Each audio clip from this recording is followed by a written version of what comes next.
अस्सलाम वालेकुम नाज़रीन, क्या हाल है? तबीयत से ठीक है? मैं हाँ थोड़ा मेज़बान जमशेद बलोच ते तुसां दे यूट्यूब चैनल बलोच टीवी जी ना। हाले ताईं अपने चैनल जरूर सब्सक्राइब नहीं किया, अपने चैनल जरूर सब्सक्राइब करो, लाइक करो, दोस्तों ने शेयर करो।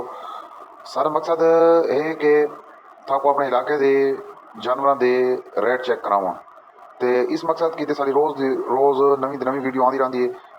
वीडियो को लाइक भी किया करो, शेयर भी किया करो, तो पूरा डिठा भी करो। काइंडली थोड़ी मेहरबानी हो सी। अगर किसी भाई को जरूरत हो तो जरूर साना व्हाट्सएप पर रब्ता कर सकते। आज सा थोड़ी घिन के पहला सू झोटी है, बहुत ही खूबसूरत कद वेट पुठे पुड़े दे नाल मीनी झोटी शाह काली मुठ मुठ थन लगा होया। 10 तो 15 दिन कच्ची मालिक के मुताबिक 10 तो 15 दिन सोहनी जो लेंदी घिंदी है। डिमांड इंदी 6 लाख रुपये करते पैन। मौके की कमी पेशी हो वैसी लोकेशन इंदी शालम तहसील कोट डिस्ट्रिक्ट बखर दी है। बाकी किसी भाई को मालूमात चाहिए हो किसी किस्म की भी तो व्हाट्सएप के उत्ते नंबर शो होता पे मेरा नंबर है स्टार्ट वीडियो के स्टार्ट जरा आता पे होंगे डिस्क्रिप्शन जी मेरा अपना नंबर होंगे पे मालिक का नंबर जरा होंगे वो तुम अपना डायरेक्टली उन्होंने आप डील कर सकते हो। सारी इसी कोई जवाबदारी ना हो, सिर्फ और सिर्फ सारा मकसद है कि अपना इलाके दे तो रेट चेक कराऊँ।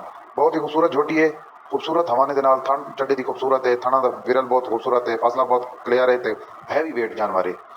वीडियो अच्छी लगे तो वीडियो लाइक करना, शेयर करना दोस्तों नाल ते चैनल सब्सक्राइब करें। से अज की वीडियो का अख्ताम करें। पाक फौज जिंदाबाद, पाकिस्तान पाइंदाबाद, अल्लाह हाफिज़।